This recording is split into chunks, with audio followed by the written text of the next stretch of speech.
@No या चॅनलवरती आपलं हार्दिक स्वागत आहे. तर आपण आज एक वेगळा टॉपिक घेऊन आलेला आहे.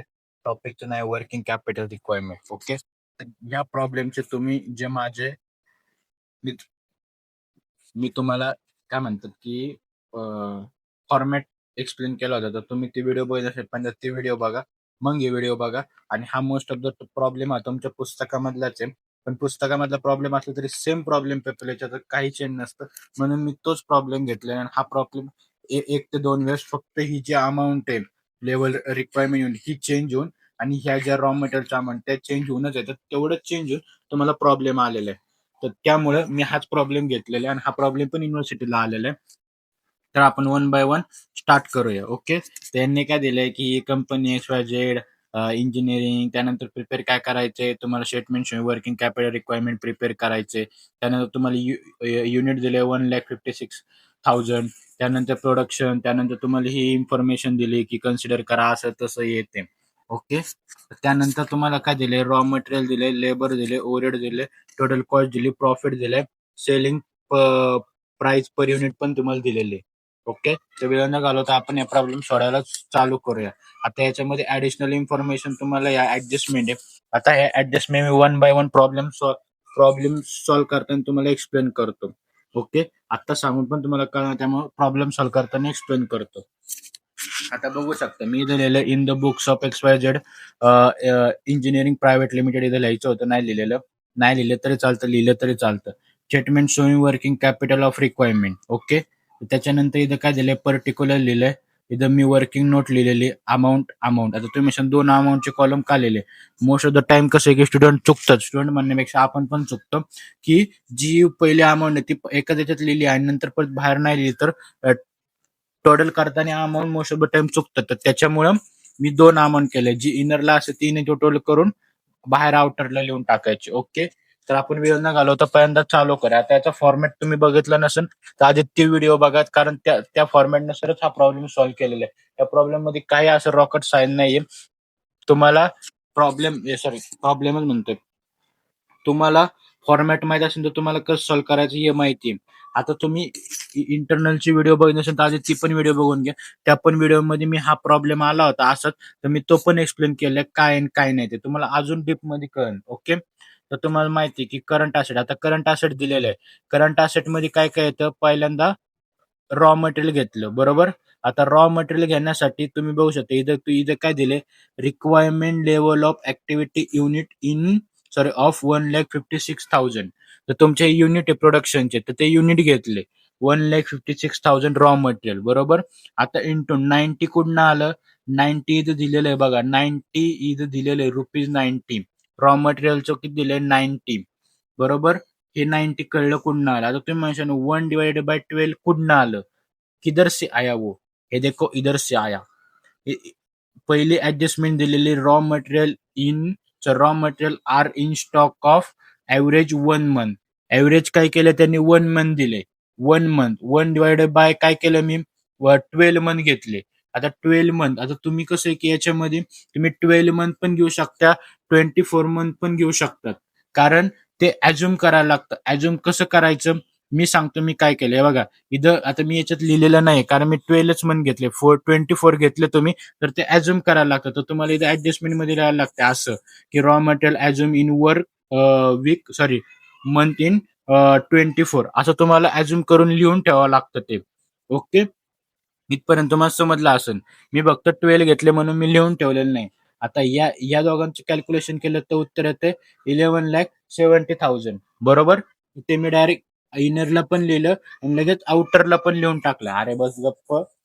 त्याच्यानंतर सेकंड आहे की वर्क इन प्रोग्रेस, WIP. तुम्हाला हे कॅल्क्युलेट करायचं असतं. तुम्हाला याच्यावरती शॉर्ट नोट पण येते की कोणकोणते आयटम इन्क्लुडिंग असतात आणि काय काय असतात ते.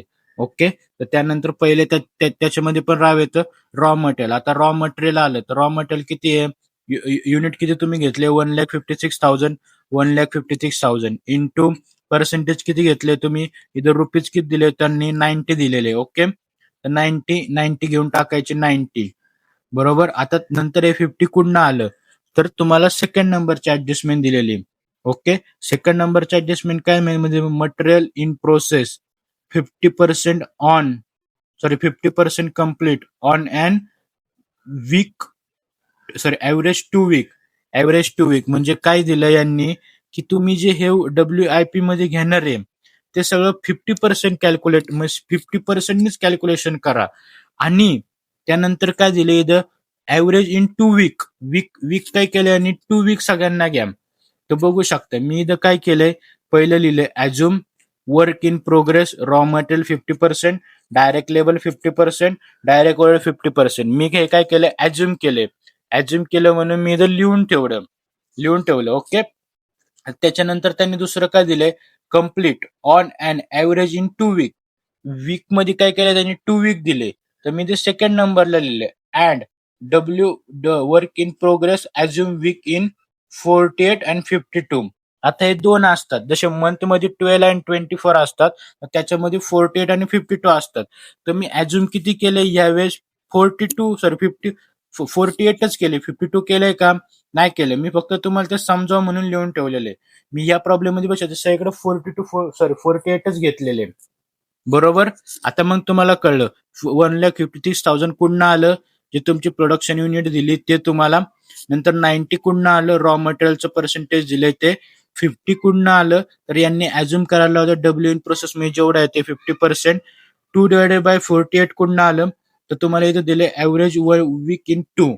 तर त्यामुळे 2/48 आलं. या सगळ्याचं कॅल्क्युलेशन केलं तर 2,92,500 एवढं येतं. बरोबर. हे झालं रॉ मटेरियल. आता डायरेक्ट लेबरचं सेम करायचं. 1,56,000 इंटू 40 कुठनं आलं, 40 तुम्हाला दिलेलं इथं रुपीज ते 40. त्यानंतर 50 कुठनं आलं, 50 तुम्हाला दिलं हे पर क्वेश्चन मध्ये ते.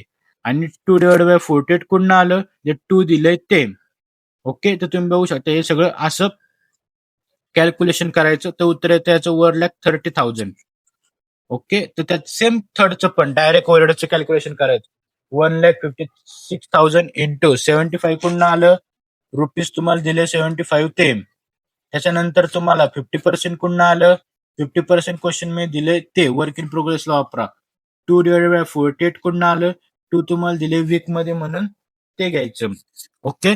तर त्याचं कॅल्क्युलेशन केलं होतं 2,43,750 रुपीज. या सगळ्यांची टोटल एक्सटर्नल आउटरला करून लायची 6,66,250 रुपीज. इथपर्यंत तुम्हाला समजलं असेल. त्याच्यानंतर फोर्थ नंबरचा नंबर काय आहे, की फिनिश गुड्स आहे. फिनिश गुड्स करण्यासाठी तुम्हाला 1,56,000 ही तुमची युनिट दिली. तुम्ही म्हणशाने 205 का घेतले, ते का घेतले, की कसं असतं की ओव्हरऑल आता तुम्ही सांगा मला, की तुम्हाला फिनिश गुड तुमचं प्रोडक्ट बनणार आहे, तर त्याच्यामध्ये तुमचं रॉ मटेरियल पण येणार आहे, डायरेक्ट लेबर पण आहे, डायरेक्ट ओव्हरहेड, या सगळ्यांनी टोटलच येणार आहे ना. तर त्यामुळे ती टोटल घेतली आपण, ही जी टोटल आहे ती टोटल घेतली इंटू. आता 1/12 का आलं, तर तुम्हाला इथे ऍडजस्टमेंट दिली बघा. फिनिश गुडला थर्ड नंबरला, finish goods in are in the stock of average in 1 month. आता 1 मंथ मी काय केलं, 1/12, त्याचं उत्तर येते 26,65,000. ओके. आता मेन ऍडजस्टमेंट या प्रॉब्लेम मध्ये का हा प्रॉब्लेम विचारताना असे प्रॉब्लेम काय येतात, ही आहे. डेटरची ऍडजस्टमेंट कळली तर तुम्हाला ओव्हरऑल प्रॉब्लेम कळला, नाही कळली तर मग तुमचे 10चे 10 मार्क जाणार. बरोबर. आता ऍडजस्टमेंट काय ती आपण पहिल्यांदा ऍडजस्टमेंट वाचू आणि नंतर तुम्हाला ते एक्सप्लेन करू. हे बघा इथे ऍडजस्टमेंट दिलेली आहे. ही ऍडजस्टमेंट आहे. ऍडजस्टमेंट नंबर किती आहे, 7 नंबरचे ऍडजस्टमेंट आहे. हे lack of overhead in 1 month हे सोडून द्या. इथे काय दिलं बघा, 20% output in sold against in cash. म्हणजे त्यांनी काय केलंय, की 20% ही सोल्ड कॅश मध्ये केलेली आहे. मग 80% कशामध्ये केले असणार त्यांनी, बँक किंवा कशाच्या ट्रान्झॅक्शनने केले असणार. याची परत वर्किंग नोट होते. डेटर्स ऍज्युम काय करायचं, ऍज्युम 1,56,000 20% काढायचं, उत्तर येते 31,200 रुपीज. नंतर 1,53,000 इंटू 80% काढायचं, 1,24,800 रुपीज येतं. बरोबर. टोटल केली तर 1,56,000 येते. इथपर्यंत समजलं. आता ते का केलं, आता आपल्याकडे 20% काय आहे, की 20% ही कॅश आहे. तर मग अदर किती राहिली, 20% 80% ची व्हॅल्यू किती आहे, 1,24,800. तर ती 1,24,800 घेतली. तुम्हाला साधं सिंपल सांगतो, जे पर्सेंटेजमध्ये क्वेश्चनमध्ये पर्सेंटेज दिली, त्याचे जे डिफरन्स आहे, म्हणजे असेल 30 असेल तर 70चं घ्यायचं, 40 असेल तर 60चं घ्यायचं. जे उरलेले डिफरन्स आहेत त्याची अमाउंट कॅल्क्युलेट करायची आणि इथं घ्यायची. साधं सिंपल. ओके. सेम हे जे वरती घेतले आपण इथं तेच खाली घ्यायचं 205. आता हे 2/12 कुठनं आलं? आता 2/12 कुठनं आलं?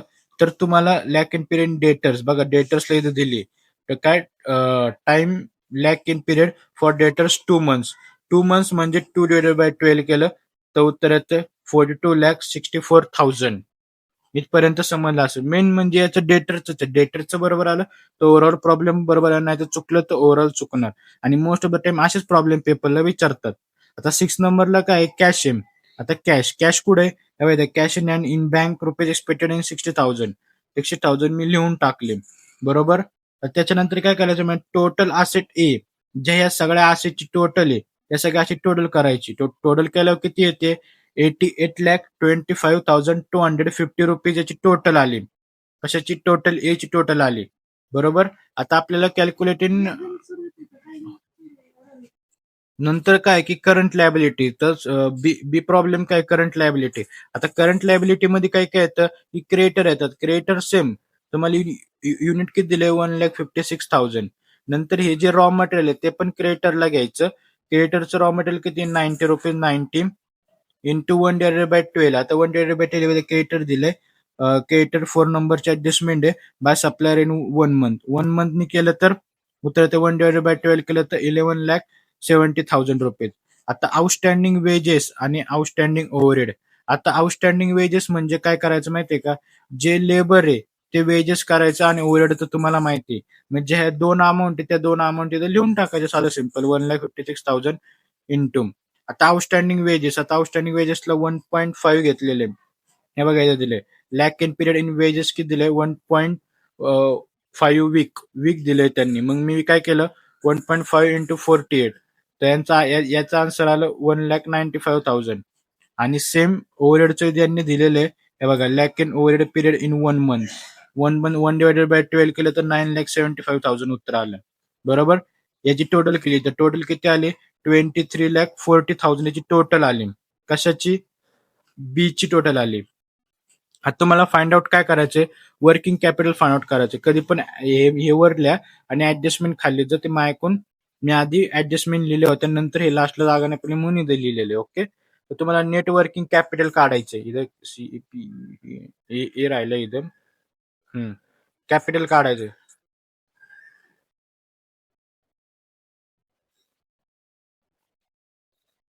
हा, तर किती दिले?